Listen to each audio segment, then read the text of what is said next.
Saudara, yang dibutuhkan sekarang ini sekolah yang bukan hanya memenuhi pikiran siswa dengan ilmu pengetahuan, sains, dan nilai-nilai akademis. Tetapi sekolah yang mempersiapkan siswa-siswinya menjadi manusia Allah, man of God, yang suatu hari kalau mereka menjadi insinyur, dokter, pengacara, pendidik, pengusaha, dan lain sebagainya, menjadi orang-orang yang melayani Tuhan, melebarkan kerajaan Allah di bidangnya. Dibutuhkan sekolah yang mempersiapkan siswa-siswinya menjadi manusia yang bisa dipercayai Tuhan untuk melanjutkan karya Kristus di dunia ini sebelum dunia ini berakhir. Ekumene Christian High School menjawab.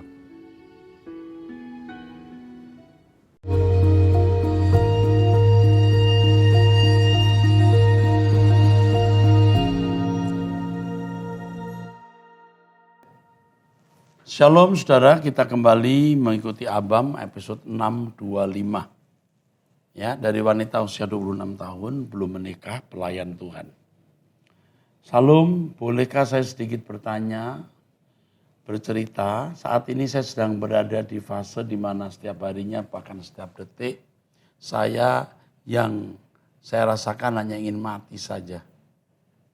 Saya tidak memiliki gairah hidup lagi.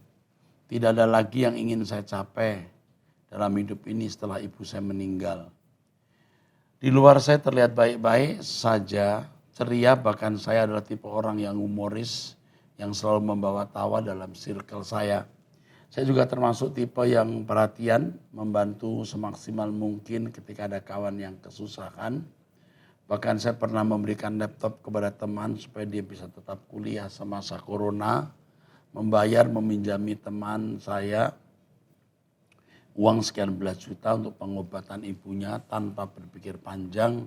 Padahal posisi saya juga tidak memiliki uang yang lebih, tapi jujur saya juga senang melakukannya.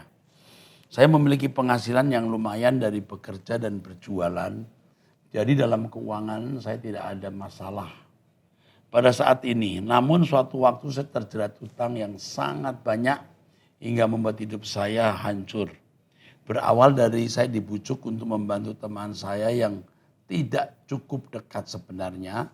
Tapi saya melakukan apa yang teman saya inginkan, yang berujung pada saya memiliki hutang yang sangat banyak dan hidup saya semakin hancur. Oh iya, sebelumnya saya adalah seorang pelayan Tuhan yang melayani aktif di gereja. Saya juga sendiri tidak tahu jika ditanya kenapa bisa seperti ini. Saya berusaha untuk mencari Tuhan setiap hari, tetapi selalu gagal. Berusaha terus berdoa tiap malam, tapi terasa itu sudah tidak berpengaruh lagi. Jika seperti ini, usaha apa lagi yang harus saya lakukan, hingga setidaknya saya memiliki tujuan hidup lagi. Tidak lagi menangis secara tiba-tiba. Setiap malam saya selalu menangis dan ingin mati saja. Hancur. Jujur saya sudah tidak memiliki ketakutan lagi jika saya mati dan masuk neraka.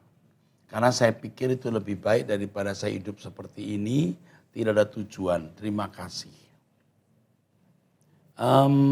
Kamu sebenarnya tidak cerita masalah sebenarnya.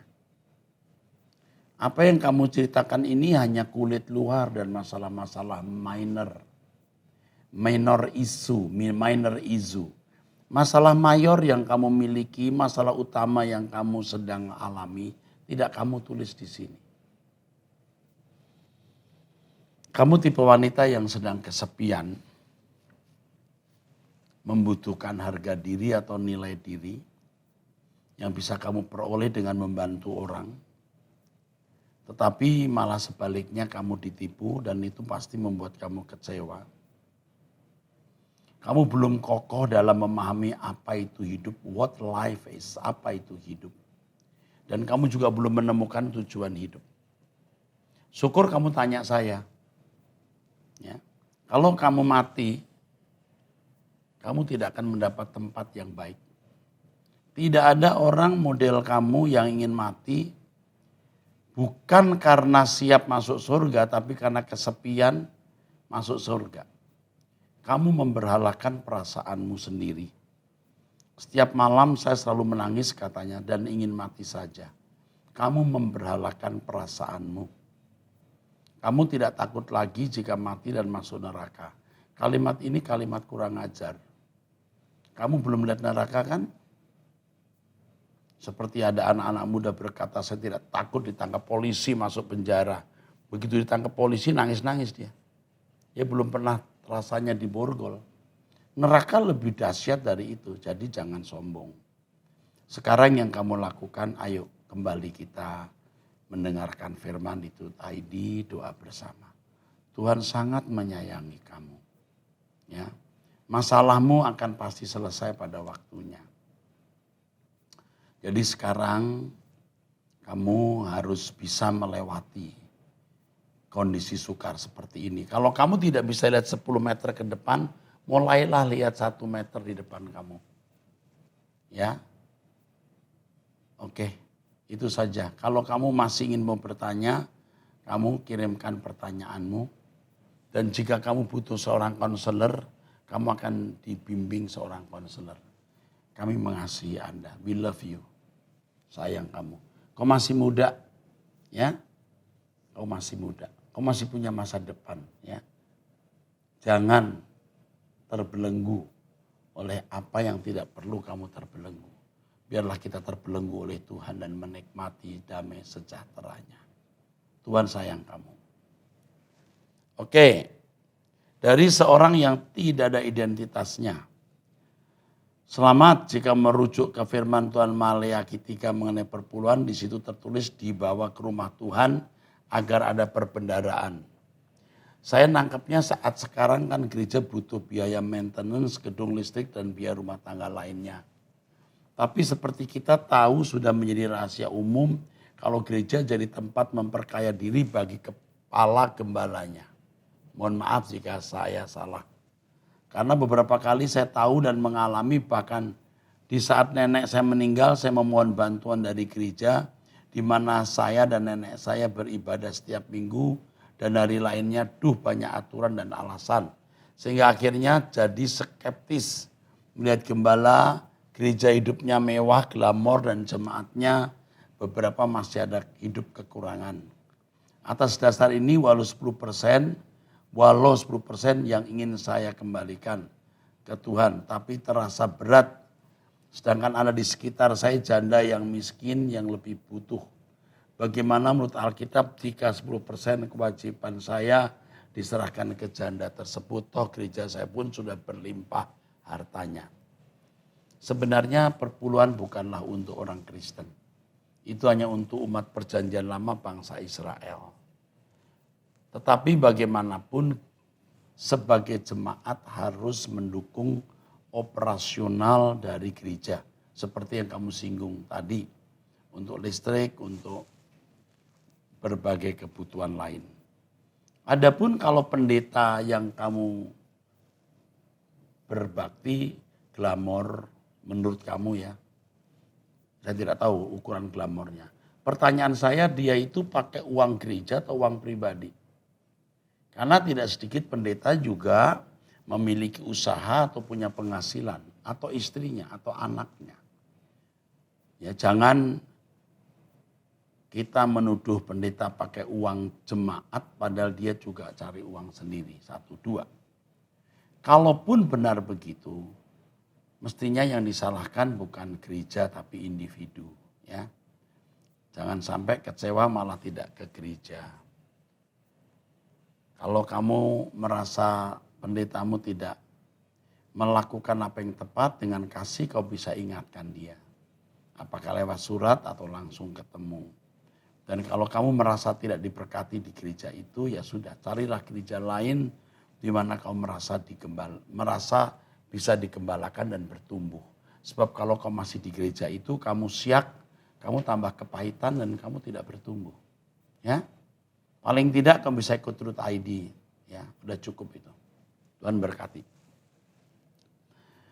Dari wanita usia 69 tahun, Salam Pak Erasto, saya tinggal di sebuah perumahan di satu kota. Sebelah kanan rumah yang saya tempati ada gang.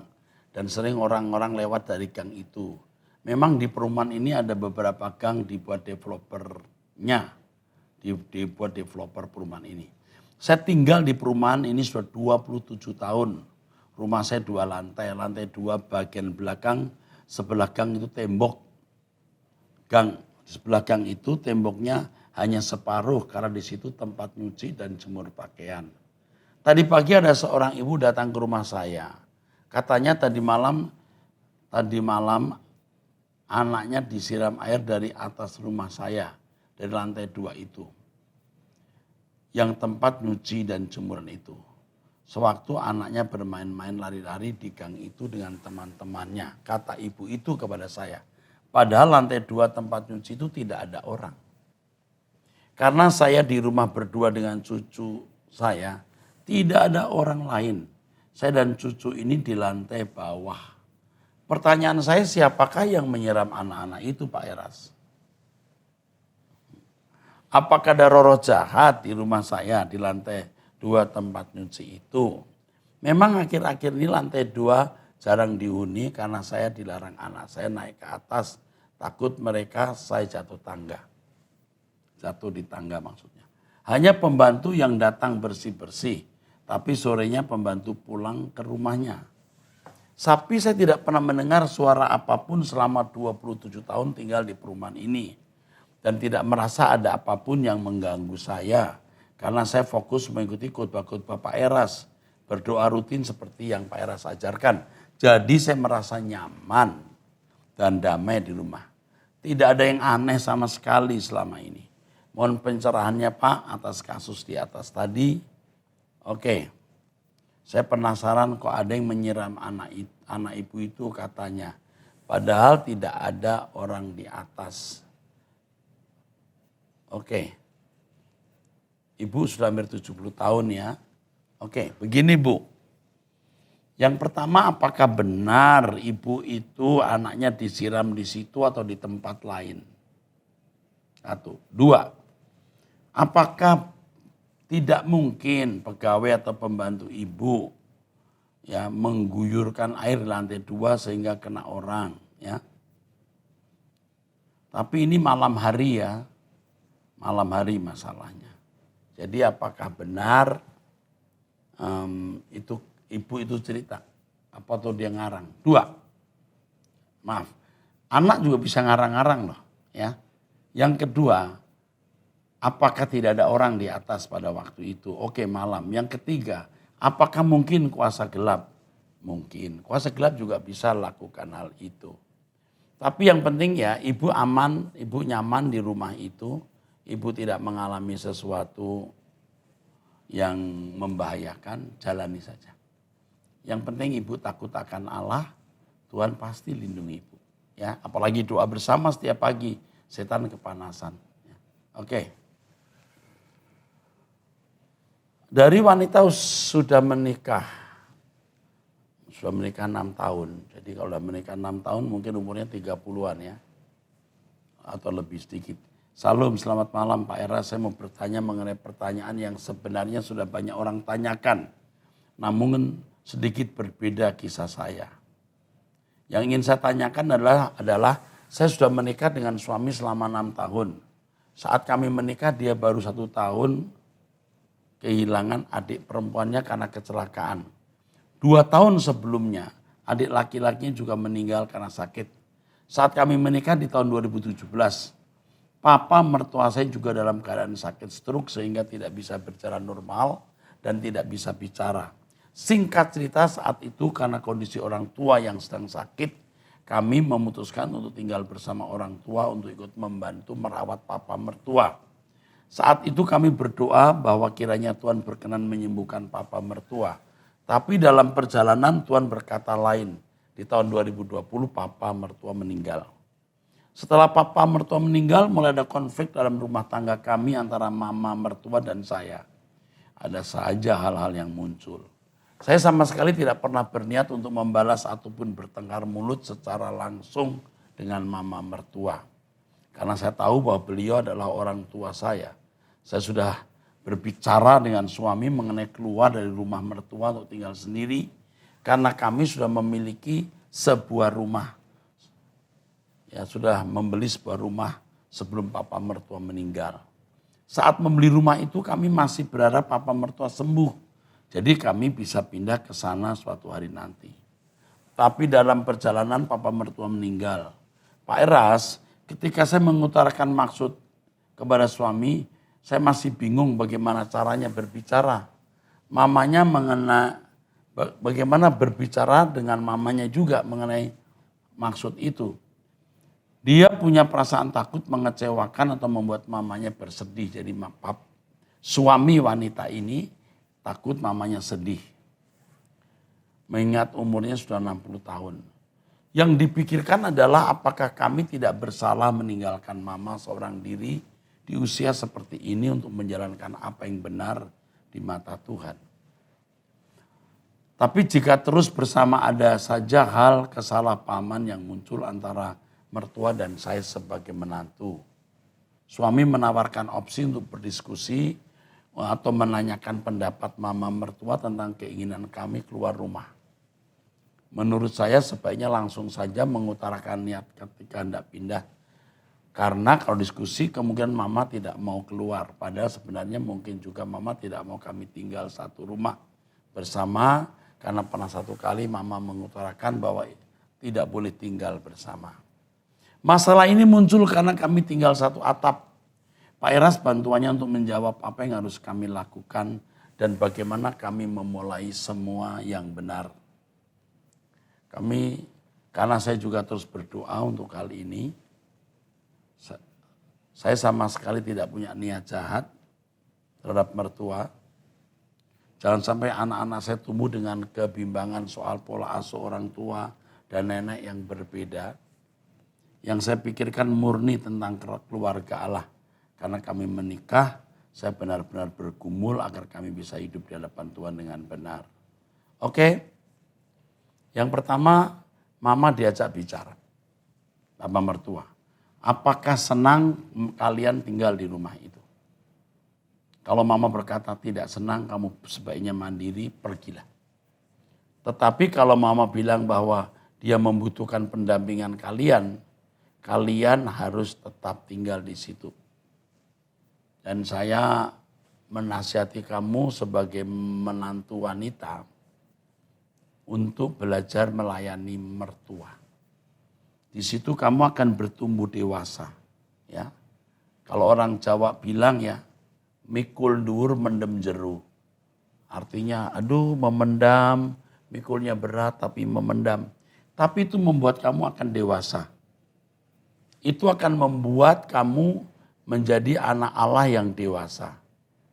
Bersyukur kamu punya mertua seperti ini yang akan membuat kamu menemukan realitas hidup dan belajar untuk memberi diri, memberi tanpa menuntut. Jadi sekali lagi utarakan niat itu, kalau mertua senang kamu tinggal, tetaplah tinggal. Ya, kalau saya lihat ya, kamu sudah nggak betah di situ. Ada harga diri kamu sudah dicapik-capik. Kamu sudah mau pergi buru-buru. Tapi kamu harus memikirkan suamimu adalah anak dari wanita itu. Yang kedua, kamu harus pikirkan bahwa ibu itu masih mau lihat cucu-cucunya. Saya kasih tahu ya, ibu itu belum tentu lama. Jadi sebaiknya kamu melayani dia. Oke, berikutnya. Janda usia 53 tahun, 2 anak. Salam Pak Pendeta, saya wanita umur 53 tahun, suami dipanggil Tuhan tahun 2021.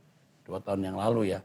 Karena COVID dan saya sekarang tinggal bersama 2 anak saya. Saya ingin bertanya apa yang harus saya lakukan. Karena anak laki-laki saya perokok. Kadang mabok juga main judi slot. Saya sering menasihati tapi tidak pernah didengar. Selalu menjawab masih muda. Kadang saya merasa gagal menjadi orang tua. Padahal dari kecil saya sudah bawa sekolah minggu. Dan saya ajar berdoa bersama setiap malam. Tapi sejak SMP Dia tidak mau diajak berdoa walaupun masih mau ke gereja. Oke, apa yang harus dilakukan? Saya bingung. Cerita dengan siapa? Oke, cerita kepada kami, Bu, ya. Oke, ibu usia 53 tahun, janda. Anak ibu mungkin sekitar umur 30 tahun, 29 tahun kira-kira. Oke. Yang pertama, ibu jangan banyak bicara, ya. Ibu ingin sekali dia berubah, tapi makin banyak ibu bicara, maka makin dia akan menjadi anak yang tidak bisa dikendalikan. Jadi bicaralah seperlunya pada waktu yang tepat. Ibu membangun karisma dan wibawa rohani. Bicara pada waktu yang tepat dengan cara yang tepat. Di tempat yang tepat. Roh Kudus akan tuntun ibu. Kasus seperti ini tidak bisa saya selesaikan dengan jawaban-jawaban semata. Ibu harus gumuli. Lewati hari-hari yang sulit ini. Ibu pasti ditolong Tuhan. Ingat, jangan banyak bicara. Ibu terus bertumbuh dalam Tuhan. Membangun wibawa dan karisma rohani. Tuhan memberkati. Wanita usia 43 tahun sudah menikah, 2 anak, ibu rumah tangga. Salam Pak Era, saya rindu sekali Tuhan nyatakan mujizatnya dan kuasanya untuk kesembuhan anak saya, Pak. Setiap hari saya berdoa agar Tuhan berbelas kasihan mengabulkan doa saya. Walaupun jatuh bangun. Tapi saya tetap mau setia kepada Tuhan Yesus. Saya mau tinggal di langit baru dan bumi baru. Makanya saya pun berdoa agar Roh Kudus pimpin dan arahkan saya agar selalu berkenan. Dan juga tegur saya jika saya di jalan yang salah setiap hari. Saya berusaha hidup kudus seperti yang Pak Era ajarkan. Yang saya mau tanyakan, Pak, apakah jika saya meminta kesembuhan untuk anak saya, setiap hari berarti saya memaksa Tuhan Yesus? Yang pertama, doa itu dialog.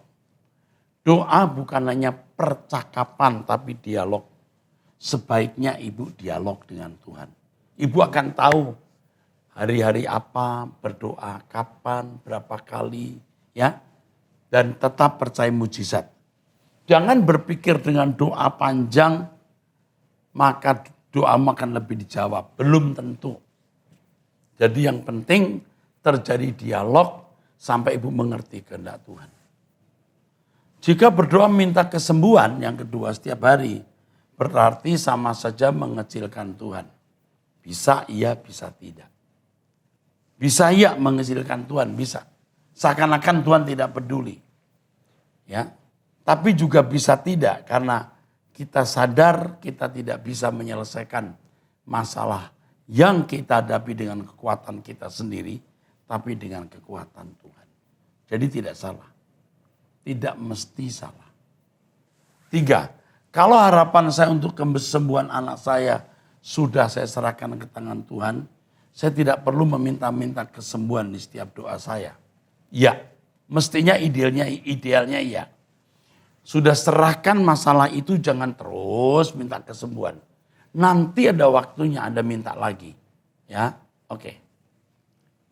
4, lalu bagaimana seharusnya saya berdoa? Ya, tadi sudah saya katakan dialog. Nanti bukan hanya manusia yang berdoa kepada Allah atau berbicara. Allah yang juga berbicara kepada manusia. Terjadi pertemuan dan dialog. Sejujurnya saya belum bisa berdoa dengan baik karena orang tua saya bukan beragama Kristen. Saya baru mengenal Tuhan ketika kuliah. Dan itu pun saya mencari Tuhan sendirian. Semua keluarga saya bukan beragama Kristen. Tapi papa dan mama saya boleh. Tapi papa dan mama yang bolehkan ke gereja. Ya sampai sekarang ya. Saya bergereja di GSKI bersama suami dan anak-anak. Tuhan memberkati kamu ya.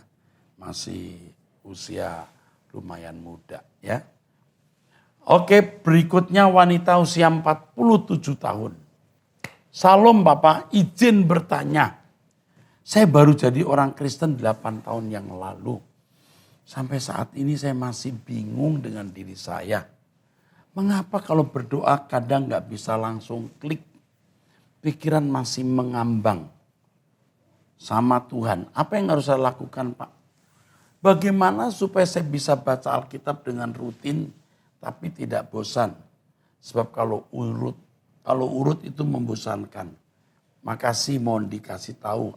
Oke, yang pertama, kalau berdoa tidak langsung klik, oh itu biasa. Kalau Anda belajar berdoa, memang mengalami itu. Tapi kalau terus berlatih, saudara begitu tutup mata, ya Tuhan, langsung klik. Jadi jawabannya banyak-banyak berdoa pribadi. Oke, saya kira hanya itu saja. Kamu masih belum matang betul, enggak apa-apa. Kristen baru, tapi Tuhan akan pimpin kamu. Oke, dari pria usia 13 tahun. Waduh, ini masih kecil nak. Salam Om Eras, selama ini ada keganjalan yang ada di pikiran saya mengenai keadilan Allah. Tentu dari sudut pandang manusia, saya tidak bisa mengerti sudut pandang keadilan Allah dengan sempurna. Yang saya ingin tanyakan, begini Om. Apakah para corpus delicti, artinya yang serupa dengan Yesus, di surga nanti menjalankan mandat beranak cuculah dan bertambah banyak? Anak-anak para corpus delicti akan serupa dengan para corpus delicti yang melahirkan. Jika demikian, apakah mereka otomatis langsung menjadi anggota keluarga kerajaan surga dan tidak mengalami proses yang menyakitkan yang telah dialami para corpus delicti sejak di bumi? 13 tahun pertanyaanmu dahsyat. Ya, jawaban saya adalah, ya, ini penting bahwa di surga nanti akan ada semua yang ada di bumi hari ini. Semua ada. Cuman satu yang ada, dosa dan kematian. Ya dosa kematian satu itu. Itu jawaban saya. Yang lain ada Pak? Semua ada. Udah, itu jawabannya sayang. Jika seandainya demikian, apakah keturunan anggota masyarakat surga juga tidak bisa sempurna?